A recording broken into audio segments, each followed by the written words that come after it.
Shalom untuk kita semuanya. Pada hari ini saya akan membawakan sebuah renungan singkat dari salah satu buah-buah roh, yaitu kasih. Nah, berbicara tentang kasih, apa sih perbedaan antara dikasihi dengan mengasihi? Nah, dikasihi adalah kita dikasihi oleh orang lain. Kalau mengasihi, kita yang mengasihi orang lain. Nah, pada Lukas 6 ayat 27 berkata, "Kasihilah musuhmu, berbuatlah baik kepada orang yang membenci kamu." Banyak loh di antara orang Kristen yang merasa dirinya tidak sanggup jika harus mengasihi musuhnya. Memang sih, dengan kekuatan sendiri, sampai kapanpun kita akan sulit mengasihi orang yang membenci, menyakiti, ataupun melukai kita.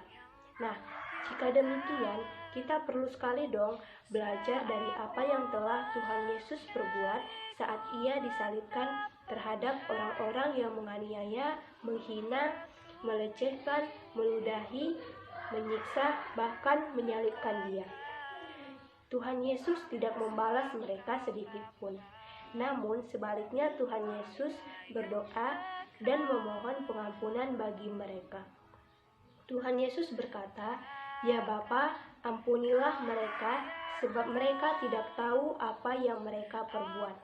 Nah, berbicara tentang kasih berarti berbicara soal hati dan roh, karena kasih yang sempurna adalah kasih yang keluar dari ketulusan hati yang terdalam, karena dorongan kuasa dari Roh Kudus. Karena itu, kasih yang sempurna hanya bisa dilakukan oleh orang-orang yang percaya saja, yang sudah mengalami yang namanya lahir baru. Namun, mengapa ya banyak orang Kristen sulit dalam mengasihi dan mengampuni dengan sesama manusia? Ini yang menjadi pertanyaan kita. Ini terjadi karena kita salah dalam memahami konsep mengasihi. Seringkali kita beranggapan bahwa kekuatan untuk mengasihi orang lain itu berasal dari dalam diri kita sendiri. Padahal firman Tuhan dengan jelas mengatakan bahwa kasih itu berasal dari Allah.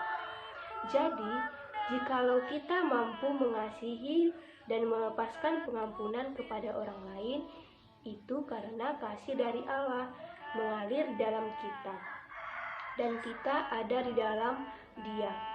Dalam 1 Yohanes 4 ayat 16b berkata, "Allah adalah kasih, dan barang siapa tetap berada di dalam kasih, ia tetap berada di dalam Allah, dan Allah di dalam Dia."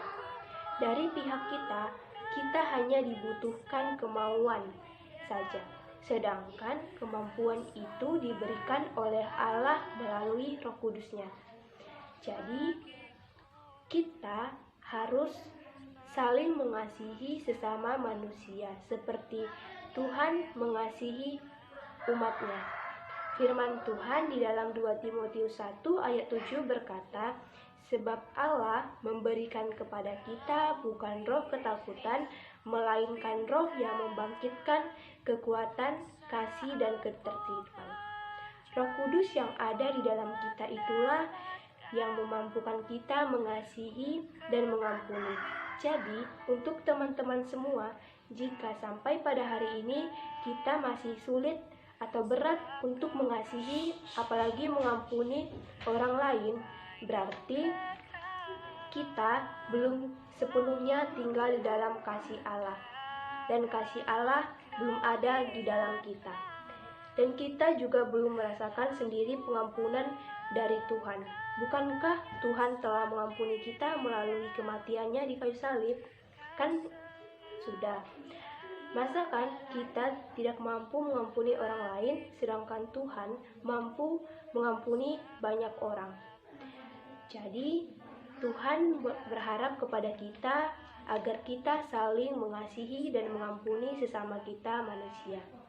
Sekian dari renungan singkat yang bisa saya sampaikan pada hari ini. Biarlah kasih Allah tinggal dalam kita dan Roh Allah bisa selalu ada pada kehidupan kita.